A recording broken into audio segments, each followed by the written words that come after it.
There's clearly good. Yeah. The rest of the world does. Yeah. I think everyone would like a canter. Yeah, maybe let's see the trot a little bit, Susan. I think that's the hard part. And be a little bit careful with the walk. The frame is kind of all over the place, you know? Do that once more. Anytime you feel that the framing's not through and the transition, the back's not through, just start again, no matter how old. Slow the rhythm or the tempo down a little bit. As long as she stays in front there. Yeah, that's the key, is keeping her in front, not running. Yeah, it's hard. That's how the trot is, too.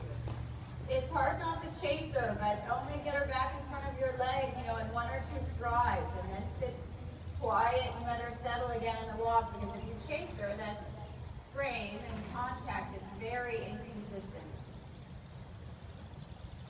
Think about the upper leg contact, but that stays a bit steadier.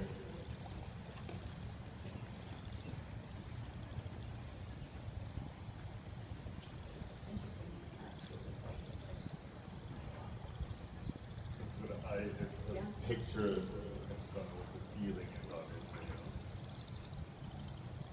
I feel as she doesn't give in the left rib cage as much as she gives in the left neck. So she'll try to straighten and then go to bend again. Yeah, and think about from your leg, stretch your leg longer. It needs a bit more trot activity. At least there, okay? Doesn't get so slow.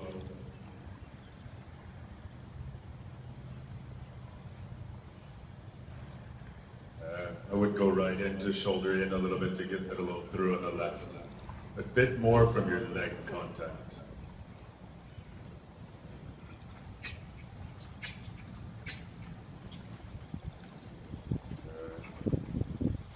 Do it vary between posting and sitting a few times and see what that does.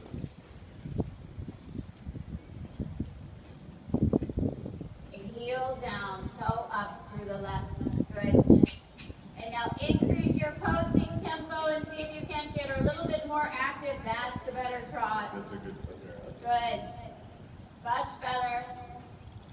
I do agree with David, though. I do think now watching her trot a little bit longer, you're going to have to be careful that you don't let her live too deep too long. She easily goes very round and a little bit deep on her own. And she needs to then learn, you have to do the opposite of what she wants to do.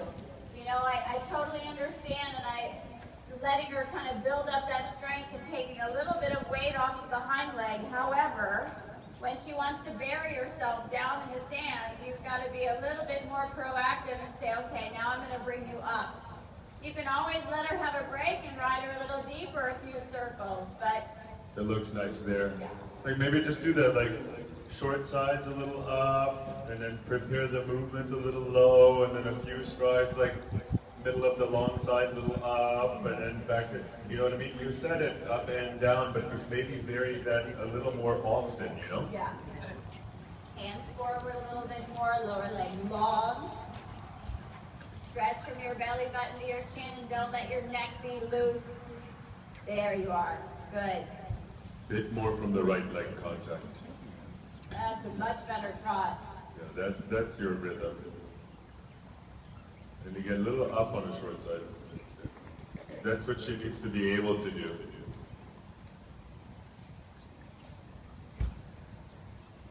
Good. Give through the right rein, just a little bit more. And I would wait, anytime I change directions across the diagonal, wait until the end of the diagonal longer to change your posting, until you really change the bend to the new direction so you don't disrupt the rhythm. Good. Now let her be straight a few strides on the long side. Just straight through the right rein.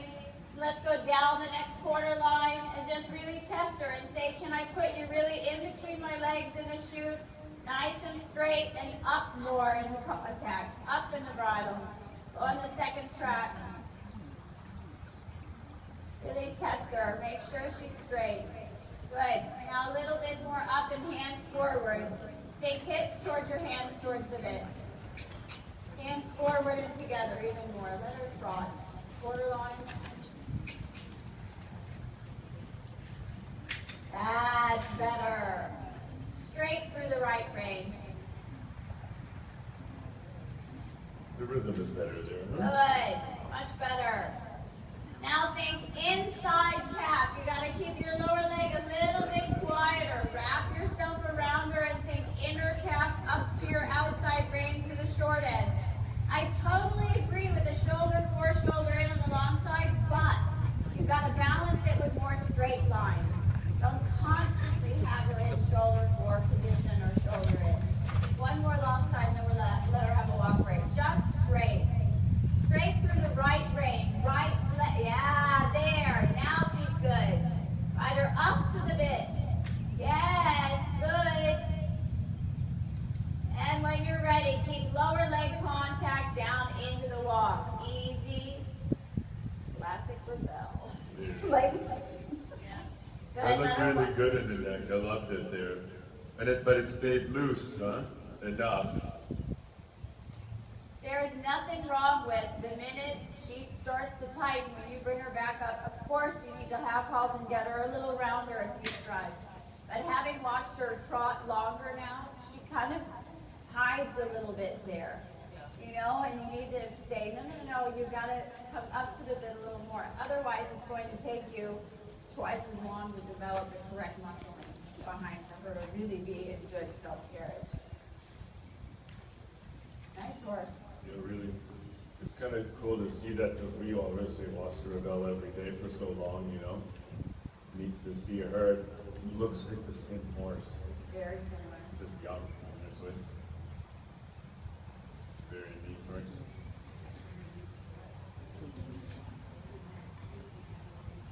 Yeah, exactly. Yeah. Because like his working trot was not, It was normal. it was not bigger than this. Yeah, it was pretty normal. But his collector truck was pretty impressive. And only impressive in a way, not like Totila's like hooves up to his ears, but impressive in the buoyancy. Like this